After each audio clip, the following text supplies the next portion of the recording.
नमस्कार दोस्तों अगर आप अपनी पॉलिटेक्निक यानी डिप्लोमा यूपी वीटीई से कर रहे हो, आप सेकंड सेमेस्टर में हो, तो आपके पास भाई एक सब्जेक्ट होगा अप्लाइड मैकेनिक्स।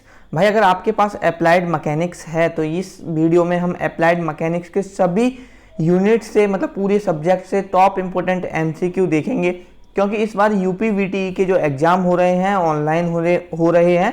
और भाई आपका अप्लाइड मैकेनिक्स का एग्ज़ाम जो होना है वो 5 सितंबर को होना है। तो भाई अगर आपका किसी और डेट में हो सकता है, लेकिन अगर आप मैकेनिकल इंजीनियरिंग से कर रहे हैं तो उनके लिए भाई ये 5 सितंबर को इसका एग्ज़ाम होना है। और इस वीडियो में हम इम्पोर्टेंट एमसीक्यू देखेंगे और ये वीडियो बहुत ज़्यादा हेल्पफुल रहेगी। बहुत सारे एमसीक्यू आपको मतलब इस पूरी एक वीडियो में हम पूरा सिलेबस आपका अप्लाइड मैकेनिक्स का कवर कर रहे होंगे। तो चलिए यार वीडियो को शुरू कर लेते हैं। उससे पहले एक रिक्वेस्ट है, इस चैनल को सब्सक्राइब कर लीजिए। आपके सेमेस्टर में जितने भी सब्जेक्ट हैं, अगर आप मैकेनिकल ब्रांच से हैं तो आपको सभी सब्जेक्ट की मैं ऑलरेडी वीडियो अपलोड कर चुका हूं, या जिस सब्जेक्ट की अभी वीडियो रह गई है उसको मैं जल्दी अपलोड कर दूंगा। और भाई मैं एक बात और बता देता हूं यार, बहुत सारे बच्चे चीटिंग के बेसिस पे बैठे हुए हैं कि चीटिंग करेंगे, ऑनलाइन हो रहा है। भाई जो आपके प्रॉक्टर होते हैं वो तुम पर नज़र रखते हैं, और अगर आप चीटिंग कर रहे हो और आपको प्रॉक्टर ने देख लिया ना तो फिर उनका बार बार नज़र आप पर ही जाती है। और उस केस में भाई बहुत सारे बच्चे इस बेसिस पे बहुत बेकार उन लोगों का पेपर गया है, उन्होंने कुछ पढ़ा नहीं था, कुछ लिखा नहीं, और वहाँ पर क्या है, जब उन्होंने बस वो उससे थे कि मैं चीटिंग कर लूँगा, लेकिन भाई जब वो चीटिंग करते हुए अगर आप चीटिंग करोगे ना, कहीं ना कहीं प्रॉक्टर आपको पता ही चल जाता है आपकी एक्टिविटी से, चाहे आपने पास में कोई इंसान को बिठा रखा है। तो भाई इस बेसिस पे बिल्कुल मत जाना कि सिर्फ चीटिंग के बेसिस पे मैं पास हो जाऊँगा, चीटिंग के बेसिस पे ही मैं पेपर दूंगा। पढ़ो यार, पढ़ लो, इस वीडियो को पूरा देख लेना, थोड़ा बहुत सेल्फ स्टडी कर लेना। आपको यार चीटिंग करने की जरूरत नहीं पड़ेगी। अगर बाई चांस कुछ ऐसा मसला होता है कि प्रॉक्टर वगैरह आपको पकड़ लेता है, आप चीटिंग नहीं कर पाते, तो एटलीस्ट जो आपने पढ़ा है उतने क्वेश्चन तो कर पाओगे। 50%, 60%, 70% क्वेश्चन तो खुद अटेम्प्ट कर पाओगे। चीटिंग के बेसिस पे हमें पूरा डिपेंड नहीं होना चाहिए, ठीक है। और भाई चीटिंग नहीं करनी चाहिए। अगर आप अभी से चीटिंग करके चलोगे तो आगे अभी अप्लाइड मैकेनिक्स के और भी सब्जेक्ट आने वाले हैं इससे रिलेटेड, जो कि यार आपको ये अप्लाइड मैकेनिक्स नहीं आती तो वो सब्जेक्ट समझ में भी नहीं आएंगे। तो यार वीडियो को शुरू कर लेते हैं, चलो बिना टाइम वेस्ट किए। यहाँ पर हमारा जो सबसे पहला क्वेश्चन है, देखो आपका सबसे पहले हम अप्लाइड मैकेनिक्स में यूनिट एंड डायमेंशन पढ़ते हैं। तो यहाँ पर मैं कुछ यूनिट डायमेंशन से क्वेश्चन आपको पूछूंगा।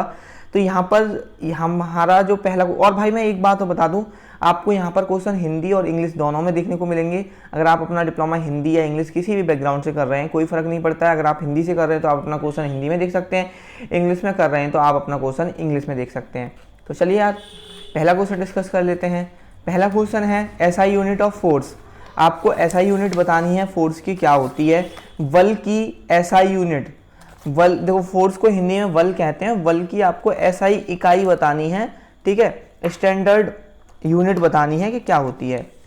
तो भाई जो यूनिट होती है ये तो बहुत अच्छे से आपको पता होगा कि फोर्स की एसआई यूनिट क्या होती है। फोर्स की एसआई यूनिट न्यूटन होती है भाई, और हिंदी में भी हम इसको न्यूटन ही कहते हैं। तो आपका ऑप्शन भी यहाँ पर एकदम राइट हो जाएगा। नेक्स्ट क्वेश्चन डिस्कस कर लेते हैं। नेक्स्ट क्वेश्चन है the process of finding out the resultant force is known as. परिणामी बल का पता लगाने की प्रक्रिया को कहा जाता है। भाई रिजल्टेंट फोर्स मतलब परिणामी बल जो हम निकालते हैं उस प्रोसेस को क्या बोला जाता है ये आपको बताना है। तो भाई उसको बोला जाता है बलों का संकल्प, रिजोल्यूशन, बलों का संकल्प, इंग्लिश में बोलते हैं resolution of force. Next question देख लेते हैं।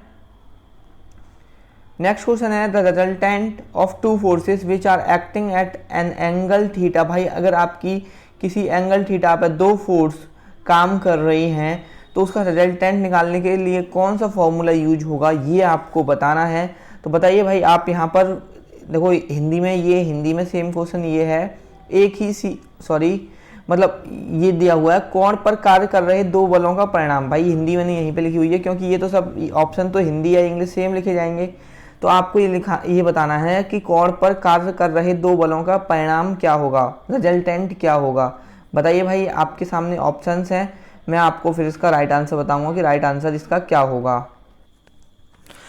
तो भाई यहाँ पर जो इसका राइट आंसर होगा आपका कोण पर अगर कोई दो बल कार्य कर रहे हैं, अगर उसका हमें रिजल्टेंट निकालना है या परिणाम निकालना है, तो उसके लिए भाई जो राइट आंसर है आपका वो होगा पी स्क्वायर आपका P square plus Q square plus 2pq cos theta, ठीक है, ये होता है रूट में।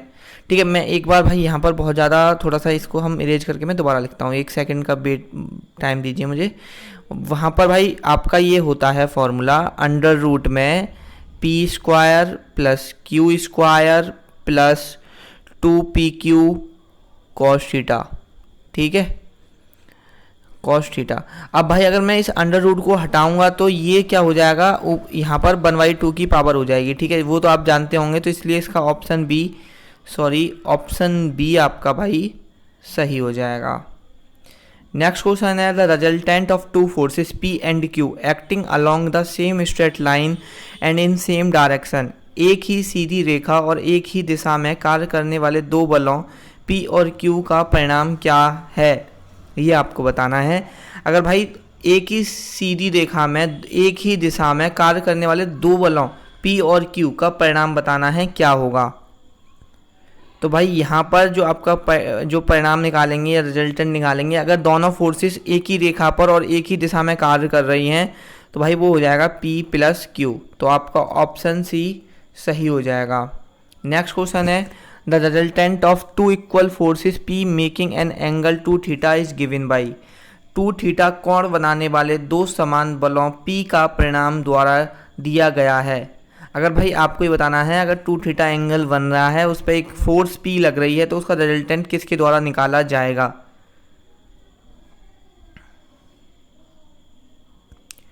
तो भाई यहाँ पर जो इसका राइट आंसर होगा वो होगा 2p साइन थीटा है। दो बलों के बीच के कोण निम्नलिखित हैं जब परिणामी अधिकतम और न्यूनतम है, ठीक है, आपको बताना है following are the angles between two forces when the resultant is maximum and minimum. आपको ये बताना है कि जब आपका जो परिणाम है वो मैक्सिमम होगा और जब मिनिमम होगा तो कितना कितना एंगल होना चाहिए दो फोर्सेस के बीच में।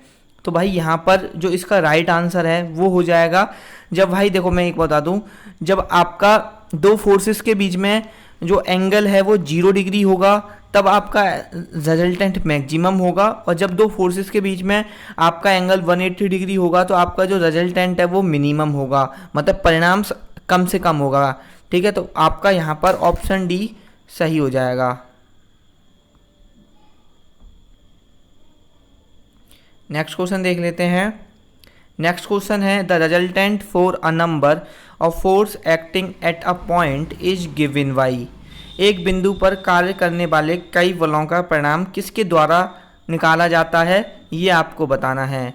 तो देखो V का मतलब क्या है, जितनी भी वर्टिकल में, ठीक है, वर्टिकल में फोर्सेस लग रही हैं वो उन सभी का सबमिशन कर दें हम तो वो है भाई आपके वर्टिकल की फोर्सेस का सारा सम है। और H का मतलब है सबमिशन, H का मतलब है कि आपके जितनी हॉरिजेंटल फोर्सेस हैं सबको आप सबमिशन कर दो, मतलब सभी का आप क्या कर दो, ऐड कर दो, तो वो आपकी हॉरिजेंटल फोर्सेस का सबमिशन हो जाएगा। तो आपको ये बताना है कि आपका जो रिजल्टेंट है नंबर ऑफ फोर्सेस अगर एक्ट कर रही हैं एक पॉइंट पे तो उसका परिणाम उसका रिजल्टेंट कैसे निकालेंगे। तो भाई इसका जो राइट आंसर होगा वो होगा भाई अंडर रूट में, ठीक है, समीशन V का स्क्वायर प्लस समीशन H का स्क्वायर। और भाई जैसे कि मैंने बताया अगर आप इसे हटाओगे तो 1/2 हो जाएगा, ऑप्शन डी आपका सही हो जाएगा। नेक्स्ट क्वेश्चन देख लेते हैं। नेक्स्ट क्वेश्चन है the point at which whole weight of the body may be considered to act. आपको ये बताना है जिस बिंदु पर शरीर का पूरा भाग, ठीक है, शरीर इन द सेंस भाई शरीर का मतलब ये है कि किसी भी बॉडी देखो शरीर यहाँ पर एक थोड़ा सा हिंदी में वर्ड गलत टाइप हुआ है, शरीर नहीं बोलेंगे हम, बॉडी का मतलब होता है भाई, बॉडी को हिंदी में एग्जैक्टली मुझे ध्यान नहीं आ रहा है कि बॉडी को एग्जैक्टली क्या कहते हैं, बट आप बॉडी समझते होंगे। किसी भी मतलब कोई भी एक पिंड करके है या कोई भी एक बॉडी है, सपोज ये बॉडी है आपकी, ठीक है, जिस बिंदु पर बॉडी का पूरा भार कार्य करने के लिए माना जाता है, सपोज आपका यहाँ पर सपोज ये पूरा वर्क इसका वेट है यहाँ पर कार्य कर रहा है, तो इस पॉइंट को क्या बोला जाता है वो बताना है। द्रव्यमान का केंद्र या वक्रता का केंद्र या गुरुत्वाकर्षण का केंद्र या जड़ता का क्षण, बताइए क्या बोलते हैं भाई उसे। तो भाई उसे बोलते हैं सेंटर ऑफ ग्रेविटी या गुरुत्वाकर्षण का केंद्र। सेंटर ऑफ ग्रेविटी इंग्लिश में, हिंदी में बोलते हैं गुरुत्वाकर्षण का केंद्र। ऑप्शन सी आपका सही हो जाएगा। नेक्स्ट क्वेश्चन देख लेते हैं। नेक्स्ट क्वेश्चन है the centre of gravity of a right circular cone measured along the vertical axis is. आपको ये बताना है कि एक लंब वृत्तीय शंकु का गुरुत्व केंद्र जो ऊर्ध्व अक्ष के अनुदिश मापा जाता है, बताइए वो क्या होगा, 3hy2, 3hy4, hy4 या hy3। तो भाई इसका जो राइट आंसर होगा वो होगा आपका hy4। ठीक है, तो यहाँ पर ऑप्शन सी आपका सही हो जाएगा। नेक्स्ट है एसआई यूनिट बतानी है आपको वर्क की। वर्क की एसआई यूनिट क्या होती है, ये तो आपको बहुत अच्छे से पता होगा। वर्क की एसआई यूनिट होती है भाई जूल।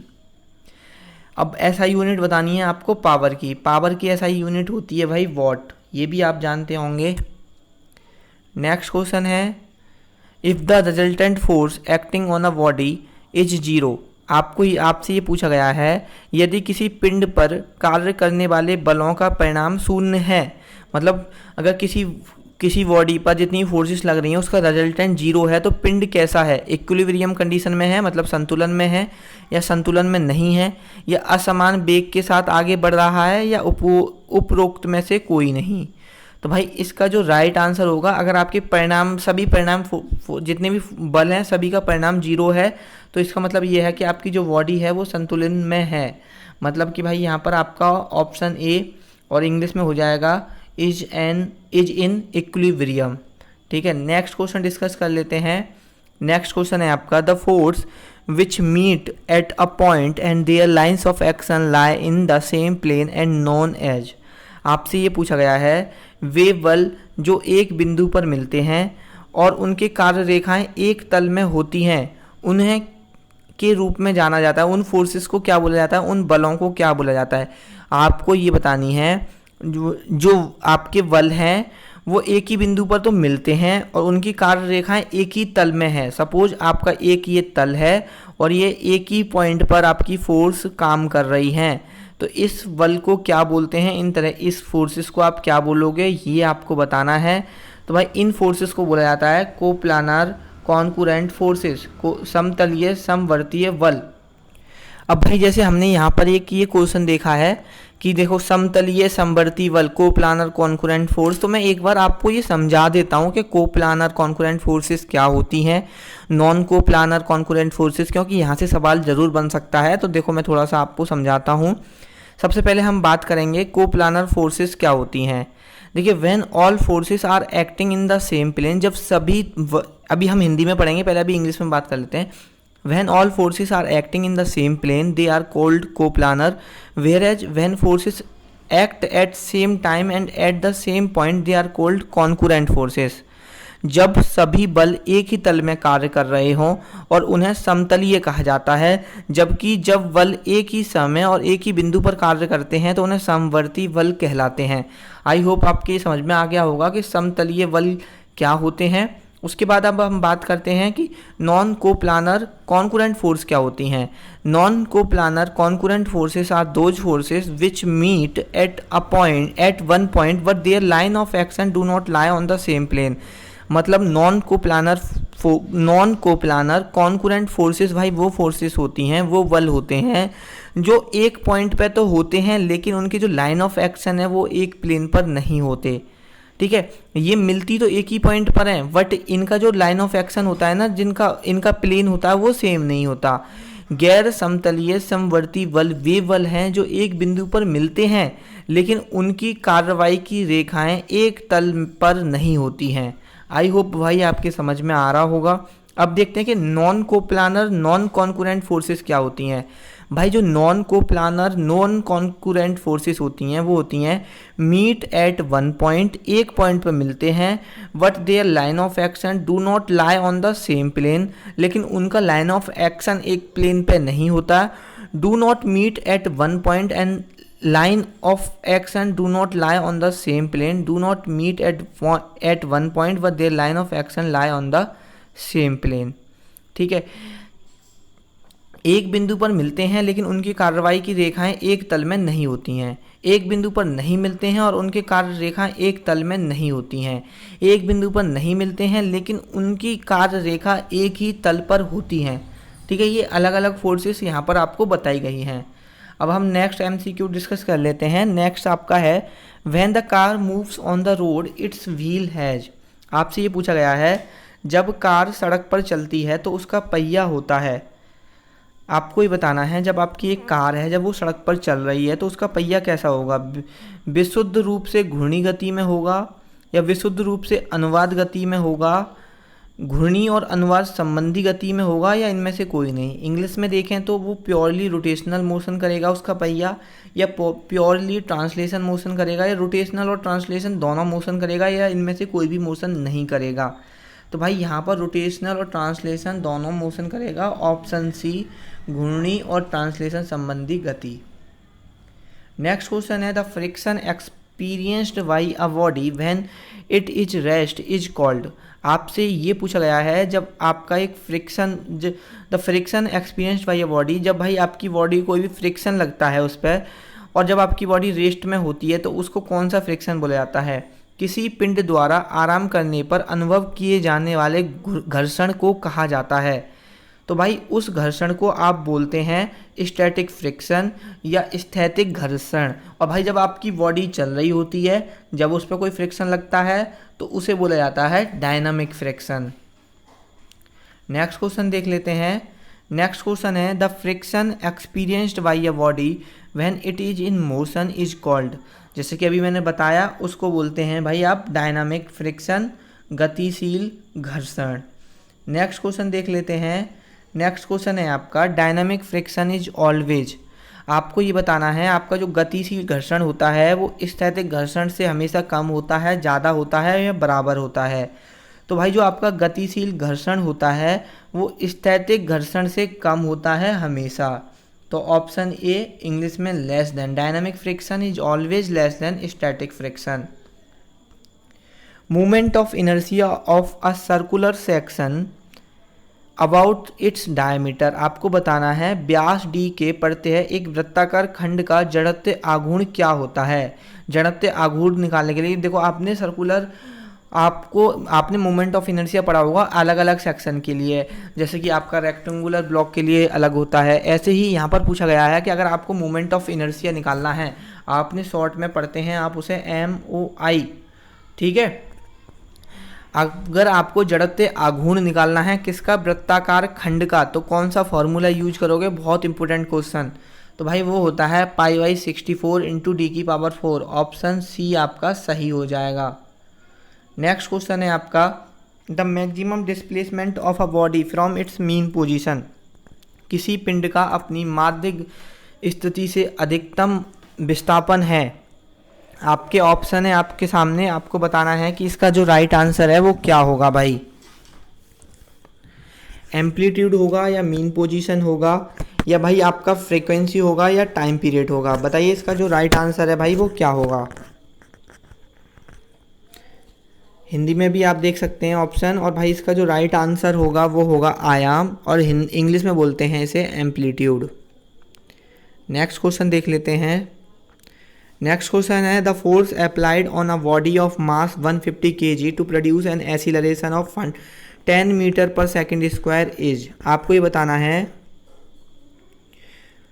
150 किलोग्राम द्रव्यमान के पिंड पर जब 10 मीटर प्रति सेकंड का त्वरण उत्पन्न करने के लिए लगाया गया बल। आपकी कोई 150 किलोग्राम का द्रव्यमान की बॉडी है, कोई पिंड है, आपको उसमें एक्सीलरेशन या त्वरण उत्पन्न करना है कितना, 10 मीटर प्रति सेकंड स्क्वायर का। तो उसमें कितनी फोर्स लगाई जाएगी ये आपको बताना है।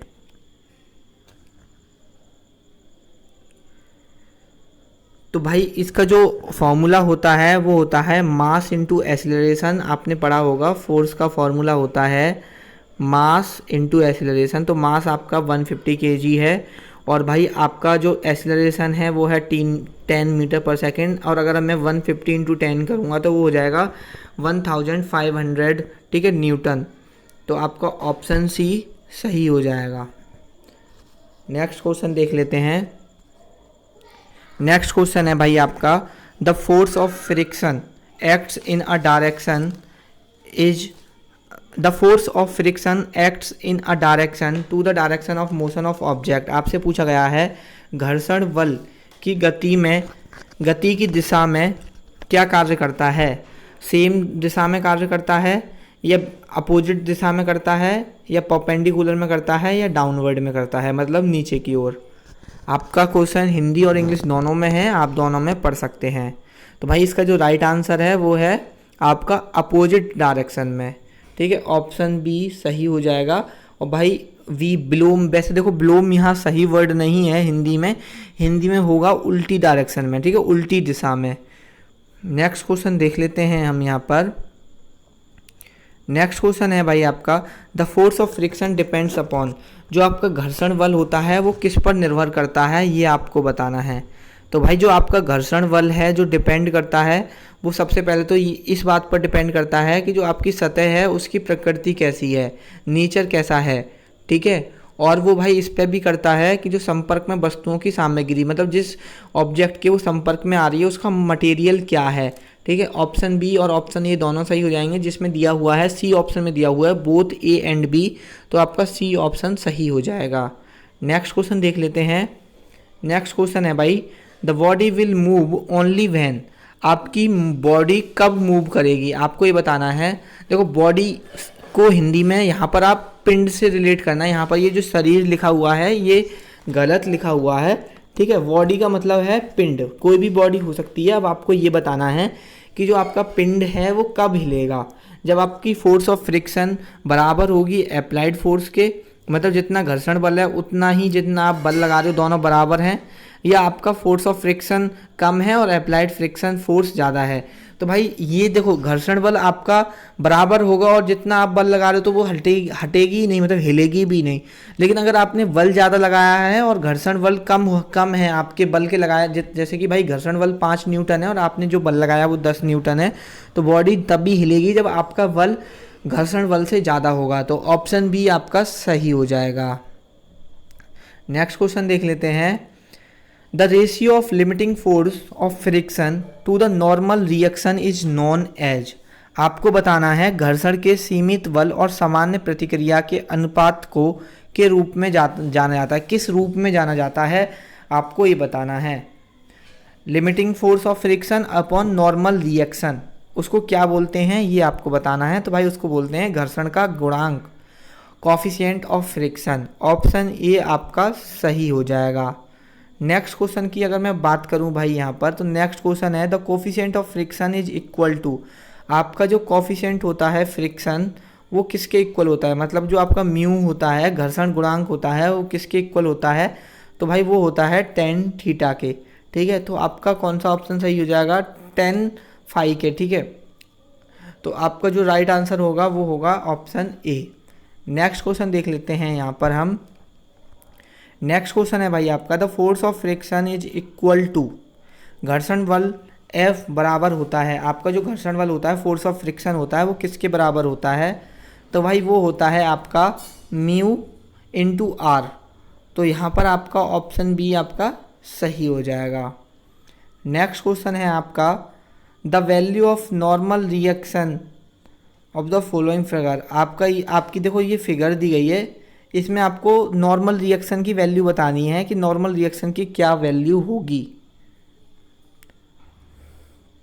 तो भाई देखिए ये यहाँ पर आपका एक मिनट, ये यहाँ पर आपका वेट लग रहा है, ठीक है, आपकी ये फोर्स की डायरेक्शन है और ये आपका इतने थीटा पर आपकी फोर्स लग रही है, ठीक है। अब ये आप ये देखिए कि आपका जो फ्रिक्शन फोर्स लगेगा वो इस डायरेक्शन में लगेगा, ठीक है, और सॉरी जो आपका रेजिस्टेंस है वो इस डायरेक्शन में होगा और जो आपकी फोर्स ऑफ फ्रिक्शन है वो कितनी है, वो है म्यू आर, ठीक है, जैसे अभी हमने पढ़ा।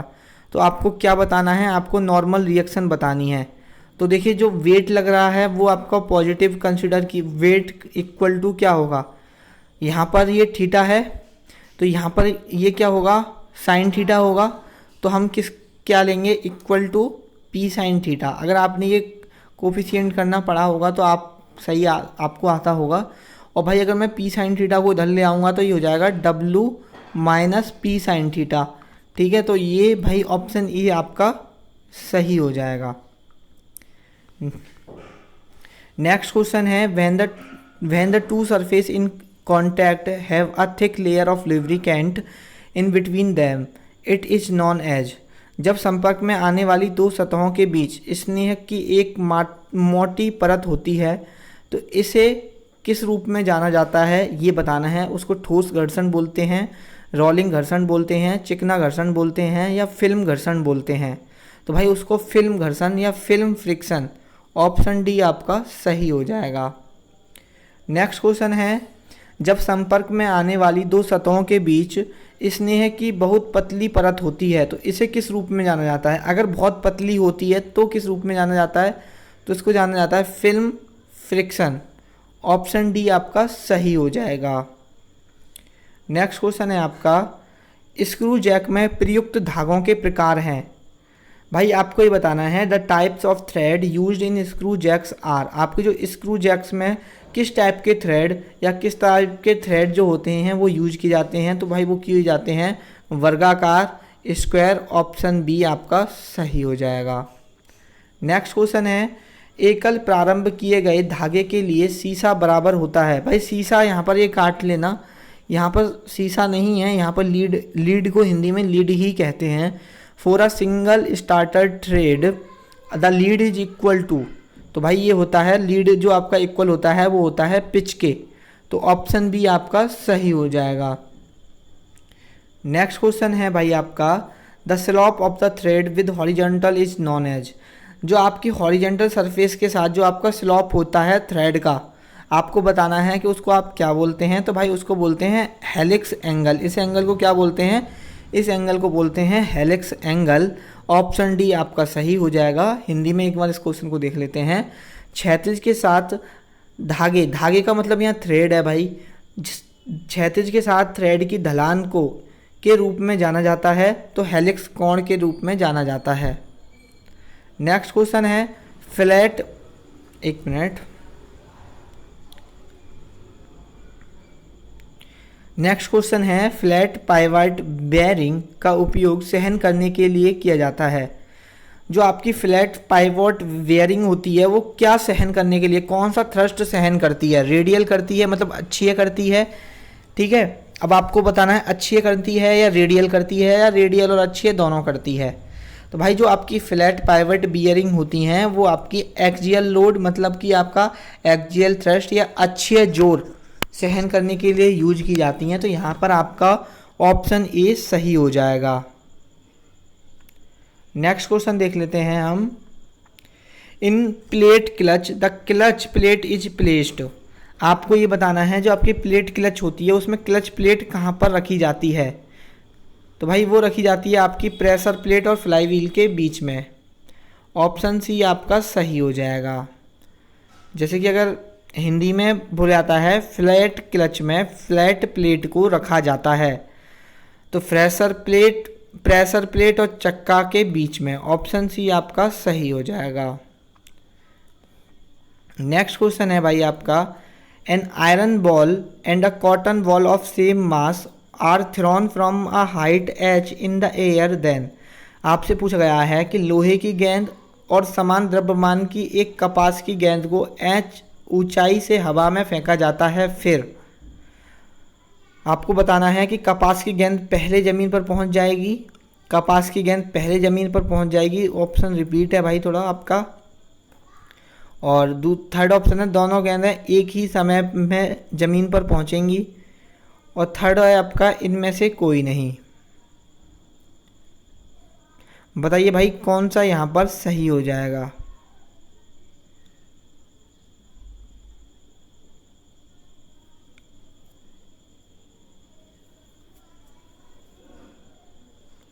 तो भाई यहाँ पर जो इसका आंसर है both walls reach the ground at the same time, ये गलत है यहाँ पर, ठीक है, ये सी ऑप्शन गलत दे रखा है। जो आपका राइट आंसर होगा, जो आयरन की बॉल होगी वो जल्दी पहुँचेगी क्योंकि आयरन की बॉल का मास ज़्यादा होता है, मास ज़्यादा होगा तो ग्रेविटेशनल फोर्स ज़्यादा लगेगी, तो इसलिए भाई आपकी आयरन की बॉल जल्दी पहुँचेगी एज कम्पेयर टू कॉटन की बॉल। तो भाई यहाँ पर वो ऑप्शन दिया ही नहीं है, तो मैंने आपको समझा दिया है।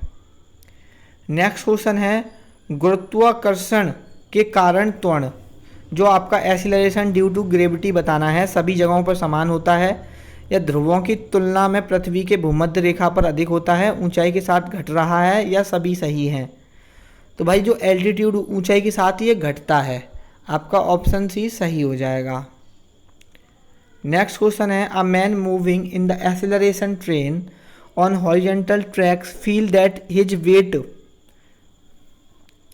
एक बार हिंदी में मैं आपको क्वेश्चन दिखा देता हूँ। एक त्वरित ट्रेन में क्षैतिज पटरियों पर चलती हुए एक आदमी को लगता है कि उसका वजन है कम हो रहा है, वृद्धि हुई है, या शून्य है, या वही है। भाई कहीं भी चल रहे ऐसा होता नहीं है कि, तो आंसर कांस्टेंट ही रहेगा, या इंग्लिश में बोले तो सेम। नेक्स्ट क्वेश्चन है भाई आपका the number of independent equation available from static equation of equilibrium for plane problems are, समतल समस्याओं के लिए संतुलन के स्थिर समीकरणों से उपलब्ध स्वतंत्र समीकरण की संख्या है 3, 6, 12 या 9। बताइए भाई इसमें से क्या राइट आंसर होगा। तो भाई इसका राइट आंसर है 3, ऑप्शन 3 आपका सही हो जाएगा। नेक्स्ट क्वेश्चन है आपका according to the law of equilibrium two forces are said to be in equilibrium only if they are, आपको ये बताना है कि जो इक्विलिब्रियम का लॉ होता है उसमें दो फोर्सेस को इक्विलिब्रियम में कब कहा जाएगा कि ये दो फोर्सेस इक्विलिब्रियम में है, जब वो कौन सी सिचुएशन को फॉलो करें। तो भाई equal in magnitude and opposite in direction, ठीक है, opposite in direction, option A and B, मतलब आपका ए एंड बी किस में दिया हुआ है, डी में। अब हिंदी में देख लेते हैं।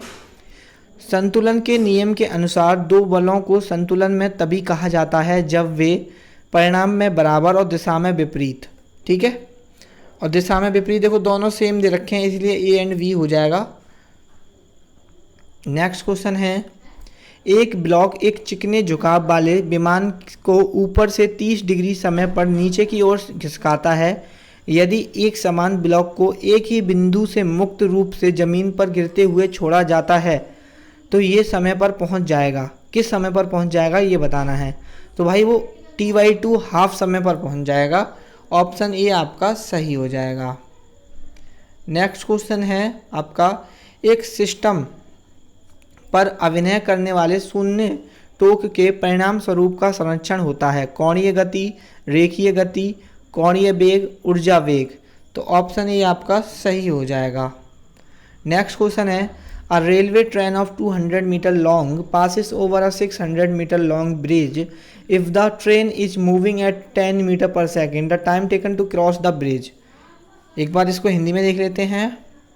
200 मीटर लंबी एक ट्रेन 600 मीटर लंबे पुल के ऊपर से गुजरती है। यदि ट्रेन 10 मीटर प्रति सेकंड की गति से चल रही है तो पुल को पार करने में लगने वाला समय कितना होगा, बताइए भाई कितना होगा। तो भाई ये 80 सेकंड होगा। अब ये 80 सेकंड कैसे आया वो मैं बता देता हूँ।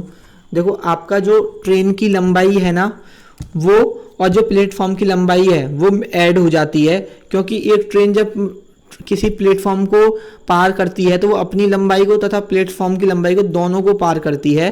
तो 600 और 200 आपका 800 मीटर हो जाएगा। और इसको भाई अब हमें क्या निकालना है, टाइम निकालना है। तो टाइम का फॉर्मूला होता है डिस्टेंस अपॉन स्पीड। तो स्पीड क्या है भाई आपकी 10 मीटर पर सेकेंड है और ये भी मीटर में दिया हुआ है, तो हम इसे कर देंगे तो ये आ जाएगा आपका 80 सेकेंड, ठीक है। तो इसलिए आपका ऑप्शन सी सही हो जाएगा। नेक्स्ट क्वेश्चन देख लेते हैं। द्रव्यमान के दो पिंड m1 और m2 समान ऊंचाई से गिराए जाते हैं, जमीन पर उसके संवेग का अनुपात होगा। आपसे पूछा गया है two bodies of masses m1 and m2 are dropped from the same height, the ratio of their momentum at the ground is. तो वो होगा भाई m1 upon m2, option A आपका सही हो जाएगा। नेक्स्ट क्वेश्चन है आपका the body of weight W is placed on an inclined plane, the angle made by the inclined plane with a horizontal when the body is on the point of moving down is called. एक बार हिंदी में देख लेते हैं फिर मैं आपको इसका राइट आंसर बताता हूँ। W वजन का एक पिंड एक झुके हुए तल पर रखा गया है। झुकाव वाले तल द्वारा क्षैतिज के साथ बनाया गया कोण जब पिंड नीचे जाने के बिंदु पर होता है तो क्या कहलाता है? तो भाई वो कहलाता है आराम का कोण। ऑप्शन बी आपका सही हो जाएगा। और अगर मैं इसका इंग्लिश में देखूं तो भाई angle of repose, option B आपका सही हो जाएगा। नेक्स्ट क्वेश्चन देख लेते हैं। यदि एक बिंदु पर कार्य करने वाले 3 बलों को क्रम में लिए गए त्रिभुज की भुजाओं द्वारा परिमाण और दिशाओं में दर्शाया जा सकता है तो बल संतुलन में है, किस रूप में माना जाता है ये बताना है। तो भाई वो माना जाता है बलों के त्रिकोण का कानून। ऑप्शन सी आपका सही हो जाएगा। और इंग्लिश में देखा जाए तो इंग्लिश में बोलते हैं law of triangle of forces. ठीक है, ऑप्शन सी आपका सही हो जाएगा। नेक्स्ट क्वेश्चन है आपका, if a body is moving in a straight line the motion of the body is called. आपसे ये पूछा गया है कि अगर एक बॉडी है जो कि स्ट्रेट लाइन में मूव कर रही है तो बॉडी का मोशन क्या कहलाएगा? रेक्टिलिनियर, रोटेशनल या आपका कर्विलिनियर या हेलिकल? तो उस मोशन को बोलेंगे रेक्टिलिनियर। ऑप्शन ए आपका सही हो जाएगा। अगर मैं हिंदी में बात करूं तो रेक्टिलिनियर का मतलब होता है सीधा, तो भाई सीधा सही हो जाएगा। नेक्स्ट क्वेश्चन है आपका, free body diagram of a body in a force system is. आपको ये बताना है। आपने देखो फ्री बॉडी डायग्राम FBD, आपने FBD के बारे में आपने FBD फिगर भी बनाते हैं जिसको हम बोलते हैं फ्री बॉडी डायग्राम। वो बताना है फोर्स सिस्टम के लिए कैसा होता है। हिंदी में देख लेते हैं इस क्वेश्चन को। एक बल प्रणाली में किसी पिंड का मुक्त पिंड आरेख है। ठीक है, शरीर को आपको शरीर नहीं पढ़ना, पिंड पढ़ना है, ऑलरेडी बता चुका हूँ। तो भाई वो है सिस्टम में पूरी तरह से अलग। ऑप्शन ए आपका सही हो जाएगा। अगर हम इसे इंग्लिश में देखेंगे तो completely isolated from the system. Option A आपका सही हो जाएगा। नेक्स्ट क्वेश्चन है, centroid of a body is it's. किसी पिंड का केंद्रक उसका होता है, क्या होता है ये आपको बताना है। तो वो होता है भाई ज्योमेट्रिकल कंसंट्रेशन, ज्यामितीय एकाग्रता। ऑप्शन ए आपका सही हो जाएगा। नेक्स्ट क्वेश्चन है आपका, चलती लिफ्ट में एक आदमी का स्पष्ट वजन उसके वास्तविक वजन से कम होता है जब वह नीचे जा रहा होता है। बताइए भाई। तो वो होता है भाई त्वरण, एक्सीलरेशन। ऑप्शन बी आपका सही हो जाएगा। आपसे पूछा गया है, जब कोई पिंड स्वतंत्र रूप से गुरुत्वाकर्षण के तहत गिरता है तो उसके पास होता है when a body falls freely under gravity it possesses. तो भाई वो क्या पोज करता है? वो इस तरह से पोज करता है कि उसमें कोई वजन ही नहीं है, नो वेट। ऑप्शन सी आपका सही हो जाएगा, कोई वजन नहीं। नेक्स्ट क्वेश्चन है आपका, when a body slides down an inclined surface inclined at an angle beta the acceleration a of the body is given by। जब कोई पिंड बीटा कोण पर झुकी हुई एक झुकी सतह से नीचे की ओर खिसकता है तो पिंड का त्वरण ए किसके द्वारा दिया जाता है? आपको यही बताना है। तो भाई वो दिया जाता है A equal to G sine beta. Option B आपका सही हो जाएगा। नेक्स्ट क्वेश्चन है, एसआई यूनिट बतानी है फोर्स की। भाई ये क्वेश्चन रिपीट हुआ है। ठीक है, ये कुछ क्वेश्चन रिपीट हैं तो हम इनको एक बार स्किप कर देते हैं। ये शुरुआत के जो 20 क्वेश्चन थे वो रिपीट हैं यहाँ पर।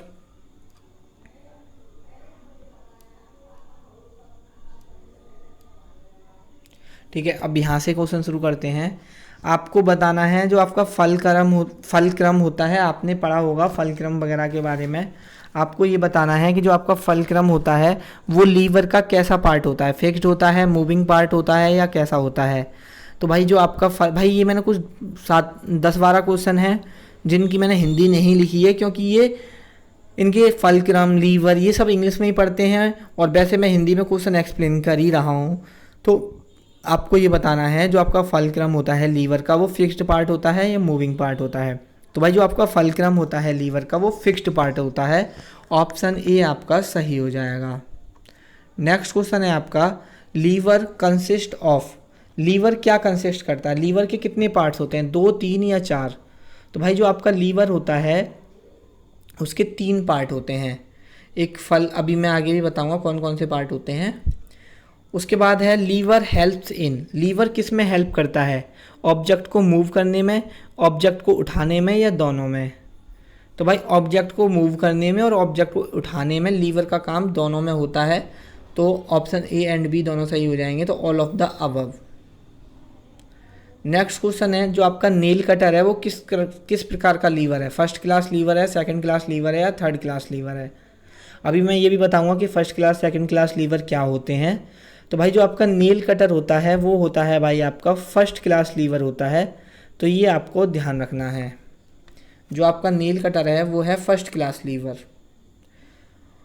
नेक्स्ट क्वेश्चन है, लेमन स्क्यूजर इज अ, देखो जो लेमन स्क्यूजर होता है ना, नींबू निचोड़ते हैं जिस मशीन से, आपने नींबू निचोड़, हाथ से जिस मशीन से नींबू निचोड़ा जाता है, आपको बताना है वो किस, उसमें जो लीवर होता है वो कौन सा होता है, first class lever, second class lever, या थर्ड क्लास लीवर। तो भाई उसमें होता है आपका second class lever. Next question है, सीजर इज आ, सीजर जो आपकी कैंची होती है वो किस तरह की प्रकार की लीवर है, फर्स्ट क्लास, सेकंड क्लास, या थर्ड क्लास। तो भाई जो आपकी सीजर है वो है आपकी first class lever. Next question है, स्टेपलर, भाई जो आप स्टेपलर होता है वो किस प्रकार का लीवर होता है। तो भाई जो स्टेपलर होता है वो होता है सेकंड क्लास लीवर।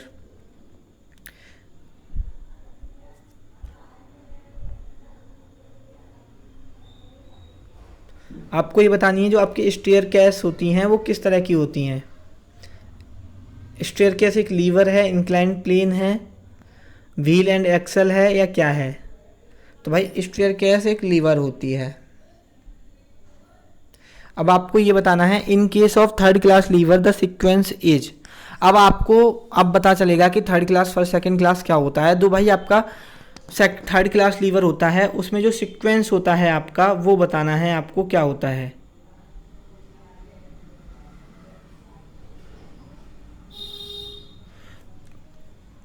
तो भाई उसका जो सीक्वेंस होता है वो होता है आपका एफर्ट, लोड एंड फलक्रम। ठीक है, पहले एफर्ट लगता है, फिर लोड, फिर आपका फलक्रम। ठीक है, ये ध्यान रखना। नेक्स्ट है आपका, in case of second class lever, second class lever में क्या सीक्वेंस रहता है।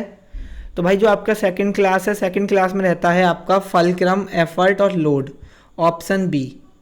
ठीक है, ये सीक्वेंस बहुत इंपॉर्टेंट है भाई, आपको याद रखना है। नेक्स्ट क्वेश्चन है, in case of first class lever the sequence is. तो वो होता है लोड, फलक्रम और एफर्ट, ऑप्शन सी आपका सही हो जाएगा।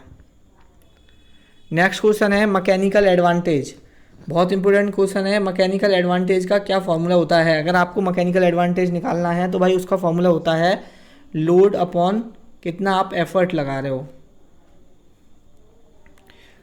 एफिशिएंसी कैसे निकालते हैं सिंपल मशीन की, ये बताना है। तो एफिशिएंसी निकालने के लिए क्या होता है, work done by the machine upon effort applied on the machine, कितना वर्क डन हुआ मशीन के द्वारा और कितना हमने एफर्ट अप्लाइड किया था।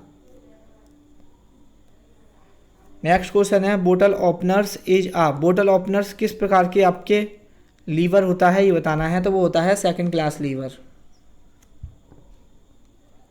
For second class lever mechanical advantage, आपको ये बताना है कि जो आपका सेकंड क्लास लीवर के लिए जो आपका मैकेनिकल एडवांटेज होता है वो हमेशा 1 से कम होता है या 1 से ज़्यादा होता है, ये या 1 के बराबर होता है। तो वो भाई हमेशा 1 से ज़्यादा होता है, always greater than 1, option B आपका सही हो जाएगा। आपको ये बताना है सुइंग मशीन होती है वो कैसी मशीन है आपकी, मशीन जो सिलने वाली मशीन होती है वो सिंपल मशीन है या कॉम्प्लेक्स मशीन है। तो भाई वो आपकी एक कॉम्प्लेक्स मशीन है। नेक्स्ट क्वेश्चन है आपका भाई, वह परिघटना है जो संपर्क में 2 सतहों की गति का विरोध करती है। आप इसको इंग्लिश में भी देख सकते हैं, is the phenomena that resist the movement of 2 surfaces in contact. उसको घर्षण बोला जाता है, गति बोला जाता है, परिपत्र आंदोलन बोला जाता है, या रोटेशन बोला जाता है। तो भाई आपको पता है जो दो सतहों की गति का विरोध करती है उसे क्या बोलते हैं, फ्रिक्शन, या इंग्लिश में हिंदी में बोलते हैं घर्षण।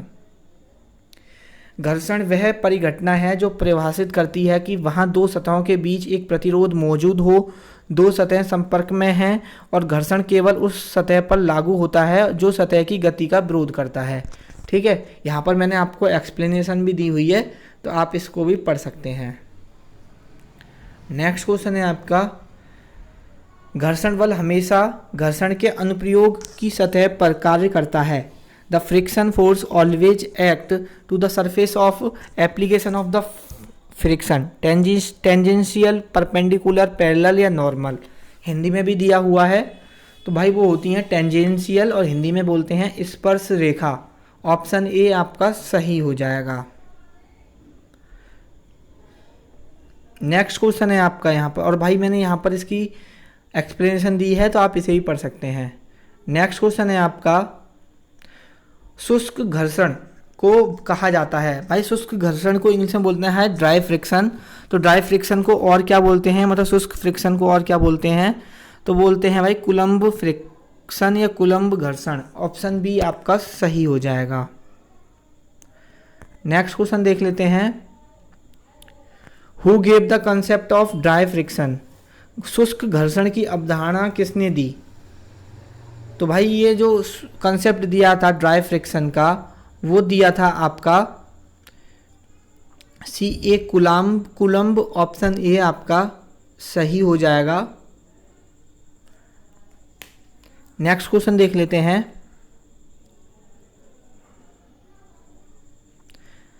किन स्थितियों में संपर्क में सतहों के बीच शुष्क घर्षण होता है, बताइए। तो भाई जब कोई चिकनाई वाला तरल पदार्थ ना हो, ठीक है, जब कोई चिकनाई वाला पदार्थ ना हो तो वहाँ कौन सा होगा, शुष्क फ्रिक्शन, सूखा घर्षण या शुष्क घर्षण। नेक्स्ट क्वेश्चन है, the phenomena of horizontal pull and push explain what, क्षैतिज खिंचाव और धक्का की परिघटना क्या समझाती है। बताइए भाई इसका राइट आंसर क्या होगा।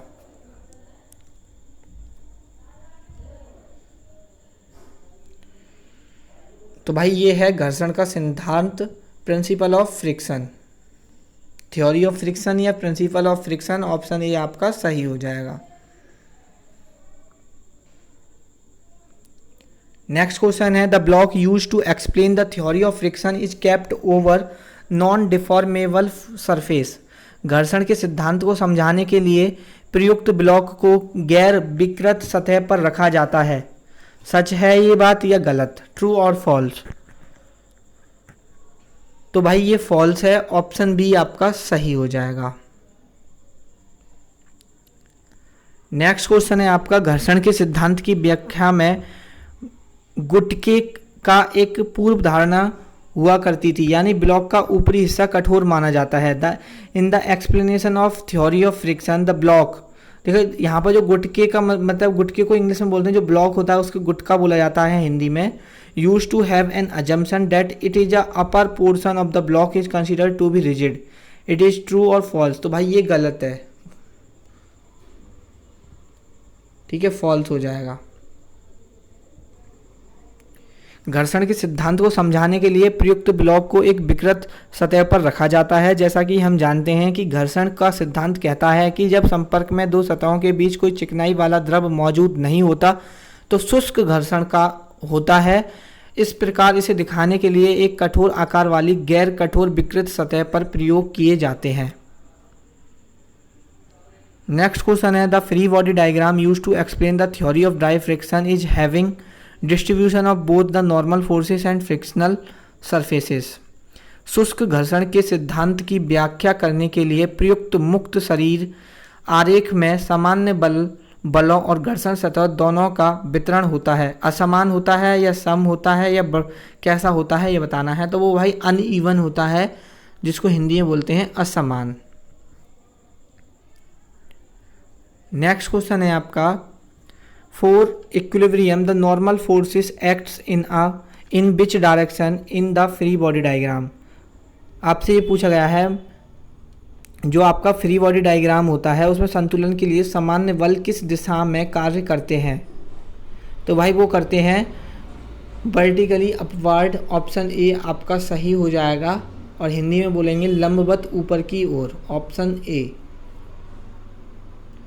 नेक्स्ट क्वेश्चन है आपका, सामान्य बलों की गणना के लिए फ्री बॉडी डायग्राम, मुक्त शरीर आरेख मत पढ़ना भाई, ये गलत लिखा हुआ है यार। सामान्य बलों की गणना के लिए फ्री बॉडी डायग्राम, ठीक है, फ्री बॉडी डायग्राम में संतुलन की स्थिति क्या है आपको ये बताना है। What is the condition for equilibrium in free body diagram for calculating of the normal forces. तो भाई यहाँ पर आप ये नोट को काट लेना, ठीक है। आपको बताना है कि इसमें राइट आंसर क्या होगा। सॉरी, यहाँ पर भाई आपको यहाँ पर नोट को नहीं काटना 12 में, यहाँ पर समान बलों की गणना के लिए स्थिति नहीं है। हाँ सही है। तो भाई यहाँ पर ये बताना है कि अगर कोई बॉडी आपकी फ्री बॉडी डायग्राम है किसी बॉडी का और आपको नॉर्मल फोर्स कैलकुलेट करनी है तो कौन सी इसमें इक्विलिब्रियम कंडीशन को नहीं दिखाती है। तो भाई sigma F X equal to 0, sigma F Y equal to 0, ये तीनों दिखाती हैं, लेकिन sigma F not equal to 0 ये नहीं दिखाती। तो आपका ऑप्शन डी राइट हो जाएगा। निम्नलिखित में से कौन सा कथन सही है ये बताना है। अदिश कोई भी भौतिक राशि है, ठीक है। अदिश को बोलते हैं भाई इंग्लिश में वेक्टर। अदिश कोई भी एक भौतिक राशि है जिसे एक परिमाण द्वारा पूरी तरह से निर्दिष्ट किया जा सकता है। एक वेक्टर कोई सकारात्मक और नकारात्मक भौतिक मात्रा है जिसे पूरी तरह से परिमाण द्वारा निर्दिष्ट किया जा सकता है। तो भाई यहाँ पर ये सारे स्टेटमेंट गलत हैं। आपका पहला स्टेटमेंट जो कि अदिश कोई भी भौतिक राशि है जिसे उसके परिमाण द्वारा पूरी तरह से निर्दिष्ट किया जा सकता है, ये ऑप्शन सही है। नेक्स्ट क्वेश्चन है भाई, एक सिर और एक पूंछ वाले तीर द्वारा परिभाषित दो वेक्टर के लिए प्रत्येक वेक्टर की लंबाई और उनके बीच का कोण दर्शाता है। क्या दर्शाता है ये बताना है। तो भाई वो दर्शाता है क्रमशः कार्रवाई की रेखा और रेखा की उनकी परिमाण और उनकी दिशा। ऑप्शन बी आपका सही हो जाएगा, क्रमशः कार्रवाई की रेखा की उनकी परिमाण और दिशा। अगर मैं इंग्लिश में देखूं भाई इसको तो ये हो जाएगा their magnitude and direction of the line of action respectively. Option B आपका सही हो जाएगा। नेक्स्ट क्वेश्चन है आपका, यदि एक सदिश को एक अदिश से गुणा किया जाए तो जाता है तो क्या होता है ये बताना है आपको। तो भाई जब एक सदिश राशि को अदिश राशि से गुणा करते हैं तो उनका परिमाण उस अदिश के परिमाण की मात्रा से बढ़ जाता है। तो आपका ऑप्शन सी सही हो जाएगा। सभी सदिश राशियां पालन करती हैं, जो आपकी सदिश राशियां होती हैं वो किसका पालन करती हैं ये बताना है आपको।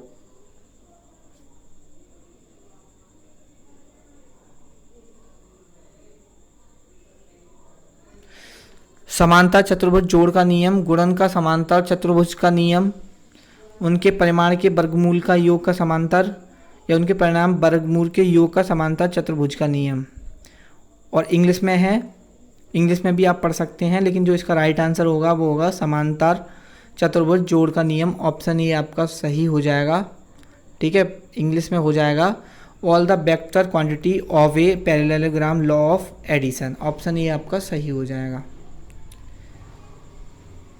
नेक्स्ट क्वेश्चन है, एक बल सदिश जिसका परिणाम आर है और एक्स अक्ष के साथ अल्फा कोण बनाता है, उसका घटक एक्स अक्ष और वाई अक्ष के अनुदिश है, बताइए भाई।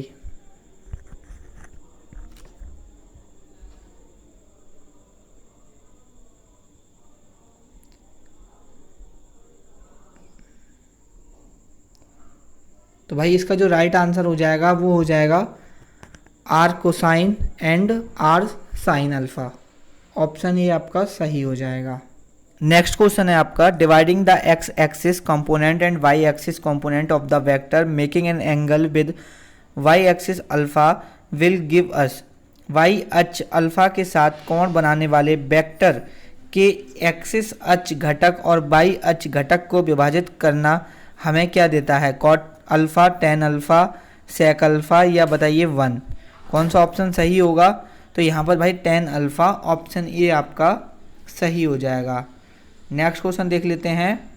नेक्स्ट क्वेश्चन है दो सदिशों के परिमाणी का परिमाण हमेशा क्या होता है, उनके बीच के कोण पर निर्भर करता है। ऑप्शन सी आपका सही हो जाएगा। नेक्स्ट क्वेश्चन देख लेते हैं। नेक्स्ट क्वेश्चन है यदि दो समान सदिश बल परस्पर लंबवत हैं और परिणामी बल एक सदिश की तुलना में किस कोण पर कार्य करता है, 45 degree, 90 degree, 180 degree, 0 degree. If two equal vector forces are mutually perpendicular then the resultant force is acting at which angle as compare to one of the vector. बताइए, तो इसका राइट आंसर हो जाएगा 45 degree, option A. Next question देख लेते हैं। बल सदिश R का है, force vector R is having, R की लंबाई एक विशिष्ट दिशा। ऑप्शन ए आपका सही हो जाएगा। Length of R and is a specific direction.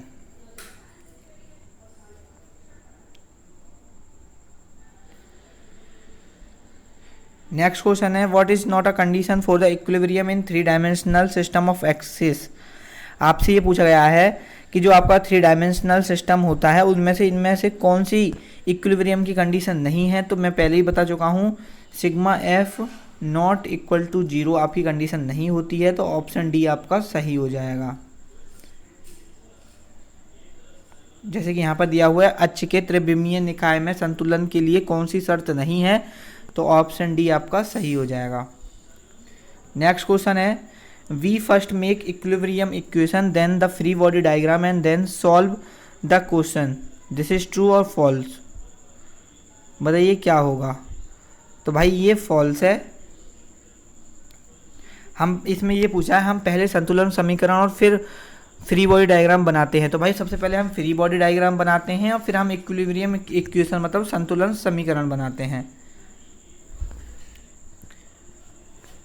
Next question है what does the moment of the force measure. बल का क्षण क्या मापता है, आपको ये बताना है। तो भाई इसका जो राइट आंसर होगा किसी भी अक्ष के साथ पिंड के घूमने की प्रवृत्ति। ठीक है, ऑप्शन ए आपका राइट हो जाएगा the tendency of rotation of the body along any axis. Next question है आपका the tendency of rotation of the body along any axis is called.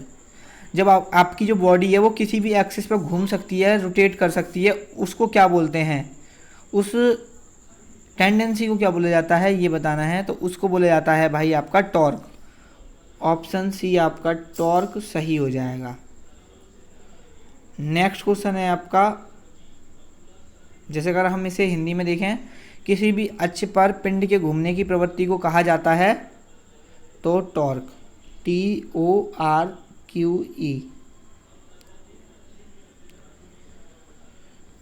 The moment of force is the product of the force and the perpendicular distance of the axis and the point of the action of the force। बल का क्षण बल का गुणनफल और अक्ष की लंबवत दूरी और बल की क्रिया का बिंदु है। ये बात सच है या गलत, तो भाई ये ट्रू। ऑप्शन ए आपका सही हो जाएगा। Couple is having a combination of 2 forces, they are different in magnitude, true और फॉल्स। युगल में 2 बलों का संयोजन होता है, वे परिमाण में भिन्न होते हैं। ये स्टेटमेंट आपका सच है या गलत है, ये आपको बताना है। तो भाई ये आपका जो स्टेटमेंट हो जाएगा यहाँ पर आपको बताना है ये ट्रू है या फॉल्स है। तो भाई ये आपका स्टेटमेंट ट्रू हो जाएगा। नेक्स्ट क्वेश्चन देख लेते हैं। नेक्स्ट क्वेश्चन है आपका the distance between the force acting in the couple is. युगल में कार्य करने वाले बलों की बीच की दूरी है, कितनी होती है ये बताना है। तो भाई वो एक सीमित दूरी होती है, ऐसा नहीं है कि अनंत हो मतलब बहुत ज़्यादा हो या शून्य हो, भाई वो एक सीमित दूरी होती है। ऑप्शन सी आपका सही आंसर हो जाएगा। नेक्स्ट क्वेश्चन है the resultant force acting in the couple of. युगल में कार्य करने वाला परिणामी बल है शून्य अनंत। तो भाई ये 0 होता है, तो हिंदी में 0 को शून्य कहते हैं। नेक्स्ट क्वेश्चन है a man is a travelling in a car. एक आदमी कार में यात्रा कर रहा है। He is driving the car, वह कार चला रहा है। If he is taking a turn in the road, he is always forced to the steering wheel by holding the wheel with his both hand. The steering wheel is facing a moment of force. आपसे ये पूछा गया है, एक आदमी car में यात्रा कर रहा है, वह कार चला रहा है, अगर वह सड़क पर एक मोड़ ले रहा है, ठीक है, सड़क पर गाड़ी को मोड़ रहा है एक मोड़ पर, वह अपने दोनों हाथों से पहिए पकड़कर स्टीयरिंग व्हील पर बल लगा रहा है। स्टीयरिंग व्हील बल के क्षण का सामना कर रहा है, मूवमेंट का, ठीक है, मूवमेंट ऑफ फोर्स का। तो आपको बताना है ये सच है या गलत, ट्रू और फॉल्स, क्या सही होगा ये स्टेटमेंट या गलत, ये भाई आपको बताना है। तो भाई ये जो स्टेटमेंट है आपका, ये जो स्टेटमेंट है वो ट्रू होगा, ऑप्शन ए सही हो जाएगा। नेक्स्ट क्वेश्चन है आपका, अ कपल मूवमेंट इज आपका जो कपल मूवमेंट होता है वो क्या होता है, ग्रेडियंट वेक्टर होता है, स्केलर वेक्टर होता है, डेल वेक्टर होता है, फ्री वेक्टर। तो कपल मूवमेंट आपका एक फ्री वेक्टर होता है, ठीक है, तो यहाँ पे आएगा भाई आपका फ्री। एक युगल क्षण एक सदिश है, कैसा है, फ्री को हिंदी में बोलते हैं मुक्त, एक युगल क्षण एक मुक्त सदिश है। नेक्स्ट क्वेश्चन है, निम्नलिखित में से कौन सा सही है, युगल क्षण घूर्णन के अक्ष पर निर्भर करता है, गलत है ये। युगल क्षण सीधे बलों के त्रिज्या वेक्टर पर निर्भर करता है, गलत है। युगल क्षण केवल बलों के बीच की दूरी का वेक्टर पर निर्भर करता है, ये आपका सही है। नेक्स्ट क्वेश्चन है, यदि युगल पर कार्य करने वाले बल एक ही दिशा में अर्थात वे हमेशा की तरह विपरीत दिशा में नहीं हैं तो इसका जो राइट आंसर हो जाएगा, if the forces acting on the couple are in the same direction that is they are not in opposite direction as always they are, then. तो इसका राइट आंसर जो होगा वो होगा option C, the couple is not possible. ऐसा couple भाई possible ही नहीं है, ऐसा युगल संभव ही नहीं है। बल हमेशा दो बलों के लिए विपरीत दिशा में लगता है, जैसे देखो ये आपका, ठीक है, आपने इस तरह से झूला देखा होगा, अगर एक फोर्स इधर लगेगी और एक फोर्स इधर लगेगी तो भाई ये आपका, ठीक है, ये कपल बन ही नहीं सकता, ये ऐसे ही रहेगा। लेकिन इसको ऊपर नीचे करने के लिए हमें एक फोर्स इधर से लगानी होगी, इस फोर्स को हटा के, तभी अगर इधर से एक फोर्स इधर लगेगी, एक फोर्स इधर लगेगी, तभी ये क्या कहलाएगा, ये कपल कहलाएगा। अगर एक ही डायरेक्शन में हम फोर्स लगा देंगे तो ये कपल बनेगा ही नहीं। नेक्स्ट क्वेश्चन है आपका, the uniformly distributed load is having two different values of load per unit length on the ends of the distribution, ये ट्रू है या फॉल्स। समान रूप से विपरीत भार में वितरण के सिरों पर प्रति यूनिट लंबाई के भार के दो अलग अलग मान होते हैं, ये फॉल्स है, दो अलग अलग मान होना। समान विपरीत भार में कोने प्रति यूनिट भार के दो अलग अलग मान नहीं होते, बल्कि वितरण एक समान है, यानी इनका दोनों कोनों पर समान मान होता है। आप ये एक्सप्लेनेशन भी पढ़ सकते हैं। नेक्स्ट क्वेश्चन है आपका भाई, the type of reduction of the loading is different for the uniformly distributed and non uniformly. समान रूप से वितरित और गैर समान रूप से लोडिंग में कमी का प्रकार अलग है, ट्रू और फॉल्स। तो ये स्टेटमेंट आपका ट्रू हो जाएगा। In the simplification of the loading system, the net force acts at the loading system, loading body। तो भाई इसका जो राइट आंसर होगा वो होगा आपका centroid. In the simplification of the loading system, the net force act at the centroid of the body। ठीक है, एक बार हिंदी में देख लेते हैं। लोडिंग सिस्टम के सरलीकरण में नेट बल लोडिंग पिंड के सेंट्रॉइड पर कार्य करता है, ऑप्शन ए आपका सही हो जाएगा। नेक्स्ट क्वेश्चन है, हम हिंदी में ही देख लेते हैं क्वेश्चन को। त्रिभुज वितरित लोडिंग में, ठीक है, निम्न में से किस त्रिकोणमिति फंक्शन पर उपयोग करके किसी भी दूरी पर लोडिंग को आसानी से पाया जा सकता है, तो वो है आपकी स्पर्श रेखा। The resultant force acting of uniformly distributed loads is depend on. देखो यूडीएल देखो ट्रेंगुलर, देखो मैं आपको ट्रेंगुलर लोडिंग बता देता हूँ। ट्रेंगुलर लोडिंग इस तरह से होती है, ठीक है, पहले सबसे ज़्यादा लोड लग रहा होगा, फिर उससे कम लोड, फिर उससे कम लोड, जो हम पहले ट्रेंगुलर लोडिंग पढ़ रहे थे, ठीक है, वो इस तरह से होती है। लेकिन अगर हम बात करें कि आपका यूनिफॉर्मली डिस्ट्रीब्यूटेड लोड जो आपका यहाँ पर दिया हुआ है, आपका ये जो दिया हुआ है एक मिनट, आपका यहाँ पर ये जो यूनिफॉर्मली डिस्ट्रीब्यूटेड लोडिंग दी गई है, ये क्या कहलाता है? अगर जितनी फोर्स यहाँ लग रही है वो सभी पॉइंट पे फोर्स आपकी सेम लगती है, वो होती है आपकी यूनिफॉर्मली डिस्ट्रीब्यूटेड लोड। एक होती है वेरिंग लोड, वो भाई इस यहाँ ज़्यादा हो सकती है, यहाँ कम हो सकती है, यहाँ ज़्यादा हो सकती है, तो इस तरह से होती है, तो आप समझ चुके होंगे। तो यहाँ पर आपसे पूछा गया है कि resultant force acting of the UDL is depend on, किस पर डिपेंड करता है, ये आपको बताना है। तो भाई ये जो डिपेंड करता है ये एरिया पर डिपेंड करता है, क्षेत्र पर। समान रूप से वितरित लोडिंग का परिणामी बल अभिनय पर निर्भर करता है, मतलब किस पर? तो वो करता है क्षेत्र पर। नेक्स्ट क्वेश्चन है आपका, 2 और 3 बल सदस्यों के बीच का अंतर है। तो यहाँ पर जो आपका ऑप्शन डी सही हो जाएगा। पहला पिंड में 2 बिंदुओं पर कार्य कर रहा है, जबकि दूसरा 3 बिंदुओं पर कार्य कर रहा है। दूसरा क्वेश्चन है, which of the following is correct, इनमें से कौन सा स्टेटमेंट करेक्ट है, ये बताना है।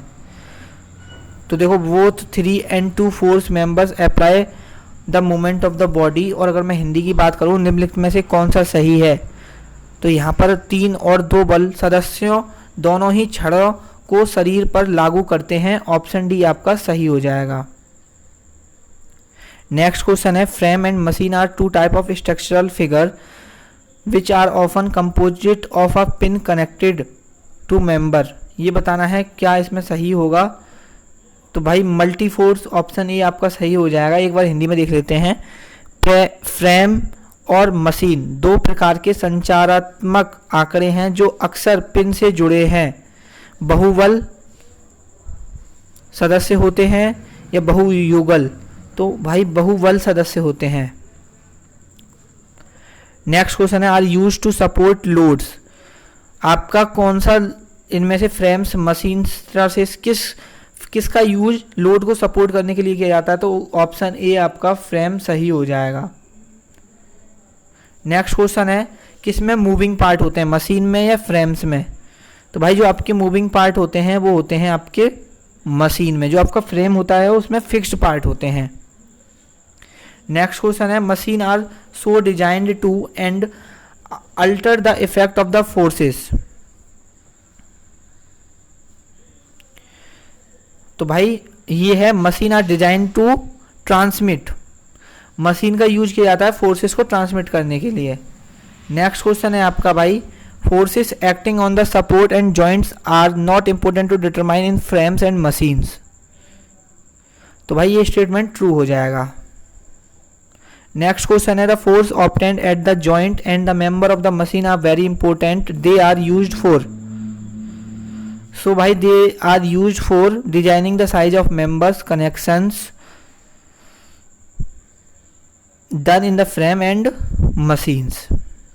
next question है आपका, there are no free body diagram used in the calculation of forces at the support at the first part of the statement is false and other part is false too, दोनों ही statement आपके गलत हैं। next question है आपका, pascal law state that liquid at rest applies pressures eight a point is, pascal का नियम कहता है कि विराम अवस्था में द्रव सभी दिशाओं में एक बिंदु पर दबाव डालता है। तो भाई वो एक बिंदु पर डालता है लेकिन वो सेम दबाव डालता है, तो ऑप्शन ए आपका सही हो जाएगा। सेम इन ऑल डायरेक्शन, सभी डायरेक्शन में सेम प्रभाव डालता है। The magnitude of the pressure of the fluid is not dependent on the, जो आपका प्रेशर होता है फ्लूइड का जो मैग्नीट्यूड का प्रेशर होता है, प्रेशर का जो मैग्नीट्यूड होता है वो किस पे नॉट इंडिपेंडेंट होता है, नॉट डिपेंडेंट होता है, बताइए। तो भाई ऑप्शन डी टेम्परेचर, द्रव के दबाव का परिमाण किस पर निर्भर नहीं है, तो वो है तापमान, और सभी पर डिपेंड होता है। The Pascal law is applicable to the liquid which is, जो पास्कल लॉ है वो एप्लीकेबल होता है लिक्विड के लिए। लिक्विड आपका कैसा होना चाहिए, संपीड़न, इनकम्प्रेसिबल या ठोस या कैसा?